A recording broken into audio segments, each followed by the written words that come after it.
Donc dans cette vidéo, nous allons maintenant nous occuper de la fonction calculer la distance. Et dans un premier temps, nous allons créer les deux objets. Donc un objet ascenseur qui va nous permettre de diriger le cerveau moteur sur lequel se trouve le capteur ultrason. Et le deuxième objet qui permettra de récupérer et d'afficher la mesure mesurée par le capteur sur l'écran du smartphone.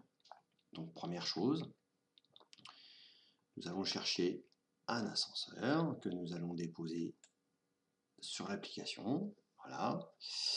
Et puis un objet label qui va nous permettre au-dessus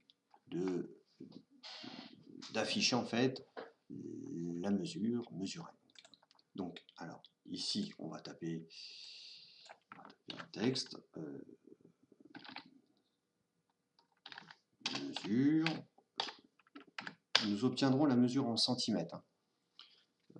Nous obtiendrons la mesure en centimètres. La mesure en centimètres, ça sera une valeur comprise entre 0 et 100.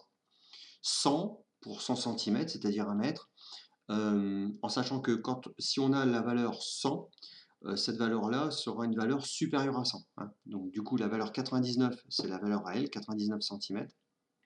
Mais 100 cm, ça veut dire au-delà de 100 cm. Donc ça sera quelque chose à prendre en compte justement au niveau de la programmation des différents blocs. Je pense à renommer le label, qui sera plus simple à retrouver dans les différents blocs. Et l'ascenseur, je vais le laisser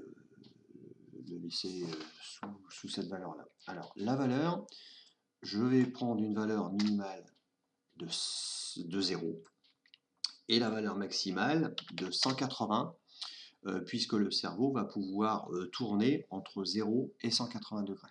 Voilà.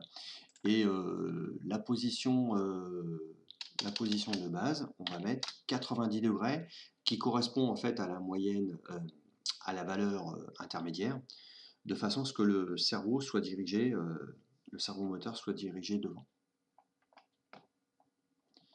Alors, pour la mesure, je reprends la charte graphique que je m'étais donnée, c'est-à-dire un fond noir avec un texte vert.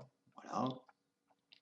Je vais reprendre la taille de la police de façon à avoir quelque chose d'identique. 16. Voilà. La largeur, je vais reprendre la largeur qui était donnée du message, c'est-à-dire 200 pixels, de façon à retrouver.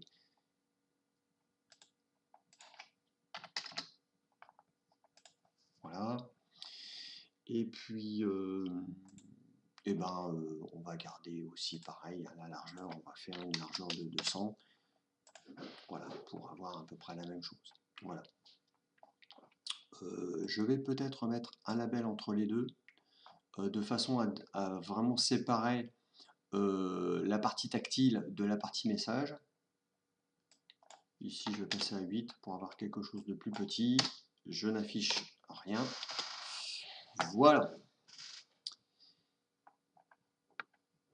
Voilà, donc je n'ai rien oublié. Donc j'ai bien le label que je vais modifier qui s'appelle mesure. Le label numéro 7, ça je n'y touche pas. Et j'ai bien l'ascenseur.